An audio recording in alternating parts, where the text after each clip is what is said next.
고갱의 방을 꾸미기 위해 준비한 건 바로 해바라기 그림입니다. 해바라기 그 해바라기를 준 거예요? 우리가 이제 고하면 가장 떠오르는 작품이 바로 이 해바라기인데요. 맞아요. 이 해바라기는 원래 고갱의 방을 장식하기 위해 그려졌다는 게 참 흥미롭습니다. 와, 진짜 많이 그렸다. 각종 해바라기를 다 그려다 붙여놓은 거예요? 네, 맞습니다. 고갱의 방을 전부 해바라기 그림으로 가득 채워주고 싶었는데 힘들어서 일단 4개만 시간이 알려졌습니다. 없어요. 그런데 여기서 놀라운 점은 이 4점의 그림을 고흐가 1888년 8월 20일부터 26일까지 일주일 남짓한 기간 동안에 그렸다는 겁니다. 와. 고흐는 고갱이 시골 마을인 아르레 이제 매력을 느끼지 못할까 봐 약간 노심초사 걱정을 했던 것 같은데요. 그래서 그의 눈을 사로잡을 특별한 것이 필요하다고 생각했고 해바라기를 그리게 된 거죠. 야. 교수님, 근데 왜 하필 해바라기를 그린 거예요? 해바라기가 어떤 의미가 있어요? 고갱이 어린 시절을 보낸 남아메리카에서 서식하는 꽃이 바로 해바라기였습니다. 때문에 고갱에게 해바라기는 향수를 불어일으키는 꽃이었죠. 그걸 기억하고 있던 고흐가 고갱을 위해 선물로 해바라기를 그려준 겁니다. 야. 그렇군요. 리베 씨, 이게 한국에서는 어쨌든 뭐 한 사람만 바라본다라는 그런 느낌의 의미가 좀 있거든요, 해바라기가. 아, 그럼요. 네. 유럽에서는 어떤 의미예요? 그러니까 주로 우리가 해바라기를 생각할 때는 건강, 그리고 뭐 삶, 그리고 무엇보다도 이제 돈을 이제 불러오는 그런 심볼이 있긴 있어요. 예, 해바라기는. 야. 그럼 어쨌든 고갱은 지금 고흐가 이렇게 대접을 하고 난 뒤에 반응은 그럼 어땠어요? 예, 1888년 10월 23일 드디어 고갱이 아르레에 도착했는데요. 고흐의 뜨거운 환영 때문인지 노란 집을 찾은 고갱은 어느 정도 설레었던 것 같습니다. 두 사람은 정말 의기투합을 해서 매일 함께 그림을 그리고 여러 이야기를 나누는 관계가 됐죠. 하지만 이런 평화로운 상황은 오래 가지 못하게 됩니다. 아이고, 왜 또. 고갱이 마음속에서 고흐에 대한 불만이 점점 쌓여갔고요. 고흐도 고갱의 말이 어느 순간부터 잔소리로 들리기 시작했습니다. 특히 이제 고갱은 고흐가 물감을 엉망진창으로 뒤섞인 채 대충 마르도록 내편개춘다고 불만을 표하기도 했던 것 같은데요. 그리고 전해지는 얘기로는 주방 살림이 서툴러서 맛없는 수프를 내놓은 것도 아마 두 사람의 룸메이트로서 관계를 좀 나쁘게 하는 데 원인이 됐다는 얘기도 있고요. 점차 성격 차이, 그런 것들이 점차 생활을 하다가 부딪히면서 관계가 좀 나빠졌던 것 같습니다. 아, 역시 룸메랑은 어디서든 다 싸우는 거구나. 고흐와 고갱이 서로 얼마나 달랐는지 당시 고흐의 그림을 보면 짐작할 수 있는데요. 어떤 그림인지 함께 볼까요? 왼쪽은 고흐가 자신의 의자를 그린 거고요. 오른쪽은 고갱의 의자를 그린 겁니다. 이 두 그림을 나란히 놓고 보면 환한 낮에 그려진 고흐의 의자에 편안하게 담뱃대가 놓여 있습니다. 밤에 그려진 고갱의 의자는 고흐와 달리 팔걸이가 있는 암체어 의자고 촛불과 책이 놓여 있고요. 고흐는 자연스럽게 놓인 의자처럼 감정적이고 솔직한 사람이었다면 고갱은 사색을 즐기며 고집이 좀 센 사람이었다고 볼 수 있겠습니다. 네, 맞아요. 특히 이제 그림을 바라보는 그 세계가 너무나 달랐기 때문에 시간이 갈수록 두 사람의 관계는 틀어지기 시작합니다.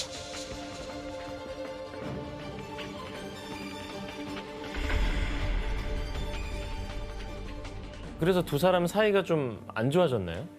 그때 당시에는 고흐가 그 환청하고 그 신경증이 좀 심했었는데 그때 태호한테 쓴 편지를 보면 고흐가 그런 말을 해요. 고갱하고 싸울 땐 방전된 배터리처럼 머리 통 빈다. 막 그런 내용도 있고 극도로 흥분하면 발작하고 환각이 일으켜서 나중에 그 상태를 기억하지 못하는 거예요. 그래서 고갱은 이 모습을 보면서 이미 고흐가 제정신이 아니라고 생각했던 거죠. 그런데 고갱이 아르레에 도착한 지 2개월이 지난 후에 고갱은 고흐의 초상화를 그려주게 되는데요. 고흐는 당시 상황을 동생 태호에게 편지로 전하게 됩니다. 고갱이 내 초상화를 그리고 있는데 나는 그것이 무의로 돌아가지 않을 그의 역작이 되리라 생각해. 마음에 든 거잖아요. 네. 편지에 쓴 고우의 마음이 정말 뭐 어땠는지 좀 느껴지는데요. 과연 그의 기대만큼 역작이 탄생했을지 고갱의 그림을 한번 바로 확인해 보도록 하겠습니다. 궁금하네. 궁금하다. 네?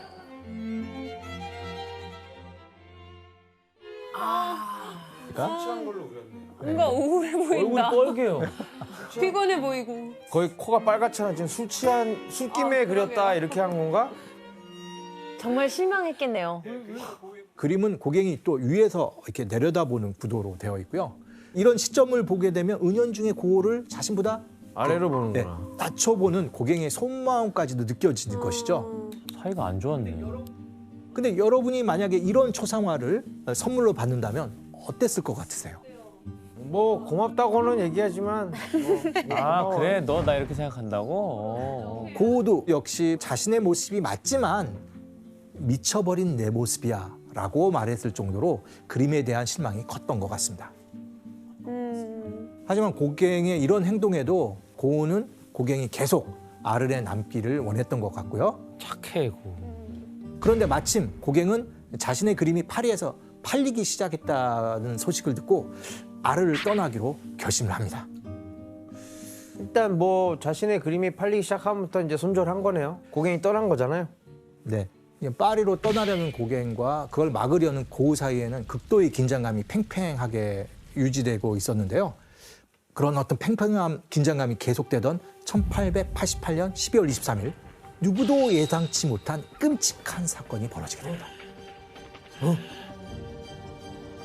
고우가 면도날로 스스로 자신의 왼쪽 귀를 잘라버린 겁니다.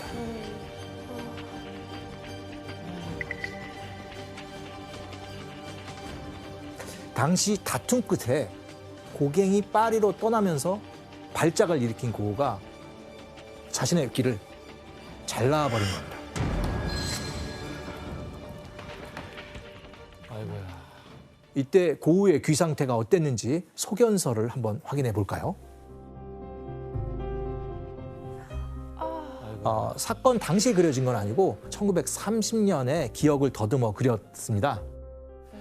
위쪽에 정상적인 귀 그림에 빗금이 쳐진 게 보이시죠? 네. 고우의 귀가 저만큼 확 절단돼서 뭐 귓볼 쪽만 조금 남아 있는 걸 표시했다고 볼 수 있고요. 와 아예 없어. 왜 그랬을까요? 아, 근데 왠지 그냥 지금까지 흐름으로 봤을 때는 고갱이 떠난다니까 너 가면 나 귀 자른다. 귀 자른다. 그래 잘라. 그래 자른 뭐 이런 느낌 아니에요? 아, 그때 사실은 고우가 태호 자기 친동생한테 어떤 편지를 받았는데 이제 결혼한다는 소식을 들은 거예요. 그래서 딱 그 소식을 받고 나서 아 이제 태호도 나를 떠나겠구나, 나를 버리겠구나. 그래서 그때 이런 행동을 했다는 그런 소문도 있어요. 어떻게 된 거예요, 그거는? 결국 그는 고갱이 없는 텅 빈 집에서 절망에 빠져 그림을 그리기 시작했는데요. 이때 어떤 그림을 그렸는지 화면으로 확인해 보도록 하겠습니다. 왠지 엄청난 그림을 그렸을 것 같아요. 이거 유명한 자화상을 그림이잖아, 이게. 그렸네. 바로 이 그림.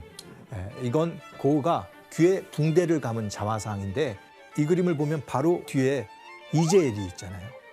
네. 아 이제 자기가 여전히 화가로서 다시 쓰려고 한다라는 그런 의지를 보여준 그림이 이 그림이라고 할 수 있죠. 그는 이렇게 그림을 다시 그리려고 노력은 하는데요. 몸과 마음을 정말 회복하려고 여러 시도를 하지만 결국 정신질환이 계속 재발하면서 1889년 5월 36살의 나이에 스스로 생레미 정신병원에 입원하게 됩니다.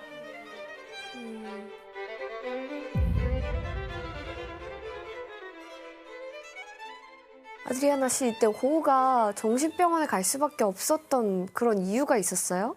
그때 아르르 주민들이 고우가 이 마을에서 살 수 없게 해달라는 단원서를 했대요. 뭐야 또. 그래서 그 단원서 내용 중에 고우가 여성을 성희롱했고 그리고 귀를 잘랐으니까 이제 이 마을의 질서를 해쳤으니까 이제 쫓아달라는 그런 내용이 있었어요. 그러면은 이제 본인이 자발적으로 이제 정신병원에 입원을 하고 나서 뭔가 좀 나아집니까? 아니면은 뭐 거기서 고우의 인생은 막을 내리나요? 안타깝게도 이제 고은은 쌍래미 정신병원에서도 그 불안과 발작은 계속 되었던 것 같아요. 하지만 그런 와중에도 그는 계속 정신병원의 창살 넘어서 바라본 풍경을 또 보고 그림으로 그리게 되죠. 그리고 바로 이때 고우의 대표작이 탄생하게 되는데요. 어떤 그림인지 함께 보실까요? 야. 이게 이때 나온 거예요? 네, 나온 거구나. 바로 이 고우의 별이 빛나는 밤 그림인데요. 별이 빛나는 고우가 이제 병실에서 동이 트는 모습을 보고 그린 그림으로 우선 추정이 되는데요. 왼쪽을 보시면 전체가 불타오르듯이 하늘로 올라가는 그림. 맞아요. 예, 이게 바로 사이프러스 나무인데요. 이 나무가 과거 로마 제국 때는 십자가를 만들던 그런 나무이기도 하기서 뭐 이 때문에 기독교에서는 애도의 상징으로 쓰이기도 하고요. 예, 그래서 이제 고우는 원래 없던 나무를 아마 임의로 그려 넣은 것 같은데요. 그는 이처럼 삶과 죽음을 고민하면서 그림을 남기게 됐던 거죠. 또 그의 특징인 이제 보색 대비가 굉장히 두드러지는데요. 밤하늘을 진한 파란색으로 칠하고 그 위에 이제 노란색으로 별과 달을 칠해서 더욱 생생하게 보이도록 했죠. 게다가 필렉 하나하나가 굉장히 꼼꼼하게 처리되어 있는데요. Flaming flowers that brightly blaze. Swirling clouds. 이제 우리가 고우 좀 안다고 하실 때 되는. 그래서 고우는 아르에서부터 쌍레미라는 곳에 있을 1년 반 뭐 요 정도 되는 시간에 그림을 150점 정도 그리게 됩니다. 거의 사흘에 하나씩 그림을 그리게 되는데요. 교수님, 근데 아까 고우가 귀를 자르고 나서 몸이 계속 안 좋지 않았나요? 어떻게 이렇게 많은 그림을 그렸어요? 그러니까 그러게요. 고우가 직접 밝힌 이유가 있는데요. 규현 씨가 한번 읽어주시겠습니까? 돈 문제와 관련해 내가 기억해야 할 것은 50년을 살면서 1년에 2,000프랑을 쓴 사람이라면 평생 나는 10만 프랑을 쓰게 되는데 그렇다면 그는 당연히 10만 프랑을 벌어야 한다는 사실이다. 예술가로서 평생 100프랑짜리 1,000점을 그려야 한다는 말이다. 이과인데 이과의 느낌이? 네. 고우는 돈에 관해서는 철저한 사람이었고요. 그래서 고우는 동생 테오에게 경제적 지원을 받는 것을 굉장히 미안해했고요. 그래서 자신의 작품을 개당 100프랑으로 정말 산술적으로 계산해서 몇 개의 그림을 그려야 테오에게 진 빚을 모두 갚을 수 있을지 생각했던 겁니다. 야, 그래도 동생 그런데 이제 결과적으로 그가 죽기 전까지 그린 작품 수는 유화를 기준으로 해서 약 800여 점이거든요. 그걸 비슷하게 그렸네. 네, 그가 1000점을 그리겠다는 목표를 거의 달성한 셈입니다. 대단해. 이처럼 고우가 동생을 생각하는 만큼 형에 대한 테오의 애정도 남달랐는데요. 그는 아들을 출산하자 형 이름을 그대로 따서 빈센트 빌렘 반 고흐라고 이름을 지어줍니다. 이건 서양에서 의미가 아주 크죠. 그렇죠. 예. 테오는 아들을 통해 형에 대한 사랑과 응원의 메시지를 보냈던 겁니다. 와, 멋지다. 태우는 정말 진짜 저런 그런 진짜 감동. 모두가 원하는 동생이잖아요. 저런 동생이 있을까? 이 소식을 듣고 그의 이름이 자기와 똑같다는 이야기를 듣고 고우는 사실 기뻐하면서도 굉장히 좀 두려워하는 바가 있습니다. 진짜로 왜요? 자기처럼 불행하게 될까 봐. 아. 하지만 그가 조카의 탄생을 기념하면서 그림을 그려서 선물하게 되는데요. 어머. 이 그림 역시 엄청난 걸작입니다. 이거 우와, 우와, 나 어떤 저거 그림인지 뭐였죠? 한번 네, 확인해 볼까요? 진짜 열심히 그렸을 것 같아 이 그림은. 와, 이런 의미인 줄 몰랐네요. 아니 이건 또 다르네요. 그림체가 이게 동양화 같아요. 이게 진짜 유명한데 음. 근데 이런 의미 있었는지 몰랐네요. 이게 이름이 뭐지? 여기 그려진 나무는 아몬드 나무인데요. 서양화에서는 이 아몬드 나무가 가장 먼저 봄을 맞이하는 그런 꽃을 피우죠. 맞아요. 정말 이렇게 보시면 만개한 꽃도 있지만 막 움틀려고 하는 새싹들이 보여서 네네네. 생명의 탄생을 축하하는 듯한 그런 느낌이 확 풍기죠. 그래서 고우는 정말 혼신을 다해서 이 그림을 그렸고요. 바로 그 때문인지 이 그림을 완성하고 나서 며칠 동안 알아 누웠다고 합니다. 이야. 대단하네요, 진짜. 아, 요거 인정해요? 이거요? 완전이죠. 완전이죠. 완전. 아, 인정 안 하시나 봐요, 아직도? 저는 아까부터 인정하고 아까 언제부터? 한 중반쯤 지날 때부터 중반쯤서부터? 카페 테라스부터 저 인정하고 파리에서 열리는 전시회에서 고흐의 그림이 10점 출품하게 된 것이죠. 그때 고흐 그림에 대한 반응은 어땠어요? 당시 분위기는 태호가 고흐에게 쓴 편지로 확인해 볼 수 있는데요. 이번엔 지원 씨가 한번 읽어주시겠어요? 전시회에 형이 있었다면 얼마나 기뻤을까. 형의 그림은 잘 배치되어 있고 아주 잘 보여. 많은 분들이 나에게 형의 칭찬을 부탁하러 왔어. 고갱은 형의 그림이 전시회의 핵심이라고 말했어. 그 사이 멀어졌던 고갱도 와서 진짜? 인정을 한 거예요. 인정을 하고 사이도 안 갔다는 좋았는데도 이제 조금씩 인정을 받기 시작하는 것 같아요. 네. 그리고 같은 해 벨기에 브뤼셀에서 열린 전시회에서 고흐의 작품이 6점이 또 전시되었는데요. 드디어 고흐의 그림이 판매가 된 거예요. 첫 판매예요? 첫 판매요? 믿어지지가 않네요, 정말. 이건 붉은 포도바지라는 작품입니다. 예쁘다. 고흐 특유의 강렬한 색채와 붓터치, 생동감 있는 묘사가 인상적인데 이 그림은 고흐가 생전에 처음이자 마지막으로 판매한 그런 그림입니다. 와. 첫이자 마지막이요? 예, 그럼 이게 도대체 얼마에 팔렸어요? 이 그림을 당시에 그 돈요 화가였던 간나보스에게 팔았는데요. 그때 400프랑에 팔렸는데 요즘 돈으로 치면은 400만 원 정도. 그리고 20년 뒤에 러시아 사람이 이 그림을 샀는데 그때 3만 프랑에 샀어요. 근데 재미있는 거는 이 그림의 보험 가액만 8천만 달러예요. 그러니까 한국 돈으로는 950억 원이 되는 거예요. 보험만. 네.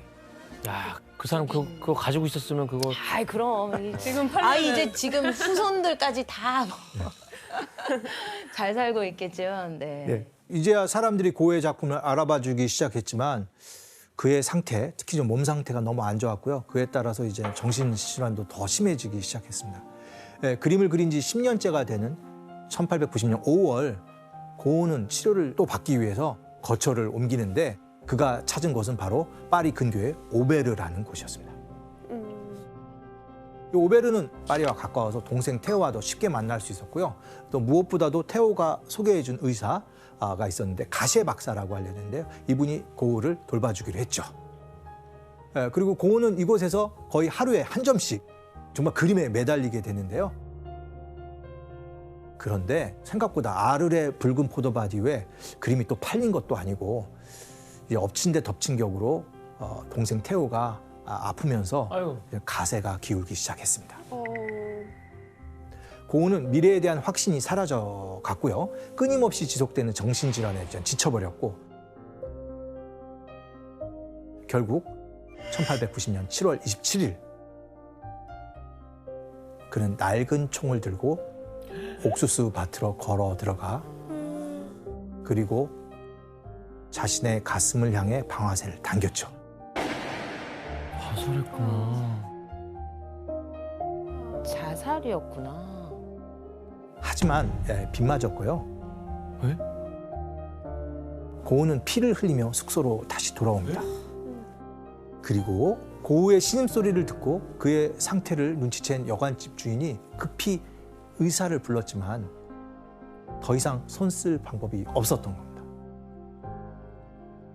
다음 날 소식을 들은 테오가 서둘러 고흐를 찾아왔는데요. 그때 고흐는 자책을 하며 동생에게 이런 말을 했다고 하는데요.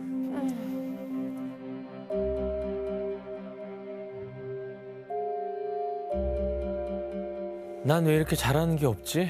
스스로에게 총을 발사하는 것마저도 실패하다니. 할 소리야? 동생 왔는데. 둘이 너무 그렇게 깊이 연결돼 있어서 정말 한 명이 죽으면은 와 너무 슬플 것 같아요. 테오는 작은 다락방 침대 옆에 앉아서 형의 생명이 꺼져가는 걸 망연히 바라볼 수밖에 없었는데요. 그리고 1890년 7월 29일 새벽 1시 30분에 고흐는 테오가 지켜보는 앞에서 숨을 거두고 맙니다. 이때 고우의 나이는 37살이었죠. 아유. 37살에 돌아가셨구나. 아휴, 왜 또 자살을?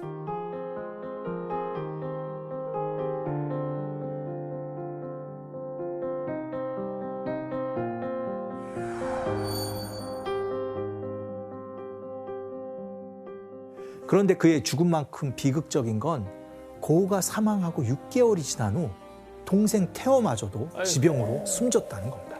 어떻게 그러면? 아니 그러니까 지금 가장 고우를 잘 아는 태호가 세상을 떠났잖아요. 근데 갑자기 왜 고우가 유명해진 거예요?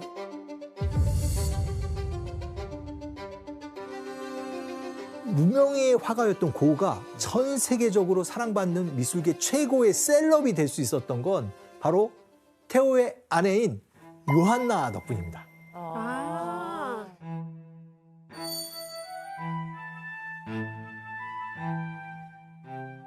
그녀는 태호가 항상 형의 작품을 사람들에게 알리고 싶어 했던 걸 알고 남편의 소원을 이루어주기 위해서 전략을 짰죠.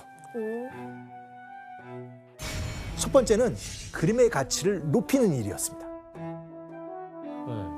고우가 세상을 떠나고 15년 후인 1905년 암스테르담 시립미술관에서 고우의 회고전이 열리게 되는데 이때 고우의 작품이 480점이 전시되게 됩니다. 480점이나 네. 진짜 많이. 그리고 요한나는 런던 내셔널 갤러리에 해바라기를 판매하는데요. 누구나 반고우의 대표작을 볼 수 있도록 사람들이 많이 드나는 세계적인 국립미술관에 작품을 판매한 거죠. 소수 부자의 소유물이 아닌 공공재로서 누구나 해바라기를 볼 수 있게 된 겁니다. 그 덕분에 고우의 작품은 더욱 가치가 높아지게 된 거죠. 그러니까 이게 지금 마케팅이 성공을 해서 어쨌든 간에 이름값이 올라가고 그러면서 다른 작품들도 주목을 받았다는 거잖아요. 왜냐하면은 1890년 그 해부터 그의 작품이 굉장히 주목을 받았는데 안타깝게도 그가 그 해에 요절을 하게 된 게 한 점밖에 못 팔렸다면서요. 하지만 평단에 대한 반응도 굉장히 긍정적이었고요. 그 시대부터 인상파 화가들이 점차 그림들이 팔리기 시작했기 때문에 얼마 있었으면 고우도 그런 기회를 충분히 잡을 수 있었을 텐데 안타깝게도 그는 세상을 일찍 떠나게 된 거죠. 요한나는 고우의 명성을 높이기 위해 두 번째 노력을 하게 되는데요. 스토리를 불어넣으려고 고민하게 됩니다. 스토리텔링까지. 요한나 진짜. 이게 뭐예요? 일본 가구인가요? 네. 이거는 태우가 고우의 편지를 모아뒀던 그 보관함입니다. 네. 요한나에게 유산으로 남겨뒀던 고우의 그림뿐만 아니라 남편 태호가 그러니까 형하고 주고받은 편지가 있었는데요. 요한나는 이 형제가 주고받은 편지를 모아 1914년에 책을 내게 됩니다. 그래서 잘 보관이 돼 있었구나. 예. 사람들은 이 형제의 이야기를 통해 작품에 더욱 깊은 감동을 느끼게 되었는데요. 그렇죠. 그리고 현재 고우와 태호는 오베르라는 곳에 나란히 묻혀 있는데요. 원래 태호의 묘는 다른 곳에 있었습니다. 그런데 요한나가 남편 태호의 무덤을 고우의 옆자리에 이장해 놓은 것이죠. 비운의 화가 고우와 동생 태호의 정말 이 전설적인 형제를 더욱 돋보이게 했던 겁니다. 마케팅이 천재주신데요, 진짜로? 예, 전 세계에서 찾아온 뭐 이 고우를 사랑하는 사람이라든지 미술 애호가들은 이곳에 와서 어떤 꽃을 헌화할까요? 해바라기요. 바로 그렇죠. 해바라기를 이 두 형제의 무덤 앞에 헌화하게 됩니다. 와, 이 앞에서 해바라기 집 해도 대박 나겠네. 그리고 심지어 아들 이름이 방고우야. 아니 마케팅에 정말. 정말 정말인데요. 귀재세요. 천재네. 이처럼 뭐 요한나의 큐레이팅 덕분에 고우의 그림은 이야기와 함께 어우러지면서 더욱 비극적으로 아름다운 작품으로 사람들의 마음속에 자리 잡게 된 겁니다. 바로 뭐 이런 과정을 통해서 진짜 고우는 전 세계가 아는 유명한 화가로 이제 명성을 얻게 되는데요. 저는 요한나 씨 없었으면 지금 고우 씨 없었을 것 같아요, 진짜. 근데 여기서 그치지 않습니다. 요한나의 뒤를 이어서 이 고우의 명성을 쌓는데 또 앞장선 사람이 있습니다. 바로 고우의 이름을 그대로 물려받은 조카 방고우 주니어죠. 그러니까요. 우리가 그래서 고우 주니어 이렇게라도 좀 많이 부르게 되는데요. 오, 이야. 닮았다. 그러네. 아마 우리가 아는 진짜 고흐가 80 넘게 살아셨다면 이 얼굴이었다고 생각할 수도 있겠죠. 아, 그러게요. 고흐는 조카 덕분에 자신의 이름을 단 미술관을 갖게 됩니다. 1973년 네덜란드 수도 암스테르담에 반 고흐의 이름을 딴 반 고흐 뮤지엄이 탄생하게 되죠. 이야. 대박이다. 가보고 싶다 저기 근데. 자신의 작품을 인정받고 싶었던 고흐는 또 다른 고흐를 통해서 그 꿈을 이루게 된 겁니다. 가족의 힘. 이처럼 고흐의 그림은 고흐의 생애를 아는 사람들 덕분에 더욱 유명해졌고요. 지금까지도 많은 사람들의 사랑을 받고 있죠. 이렇게 10년간의 짧은 화가 인생 동안 800여 점의 유화와 약 1,300여 점의 드로잉을 남기며 누구보다 열정적으로 그림에 매달렸던 빈센트 반 고흐. 고흐는 그림을 그리기 위해서 정말 자신의 인생과 영혼을 모두 바쳤다고 할 수 있습니다.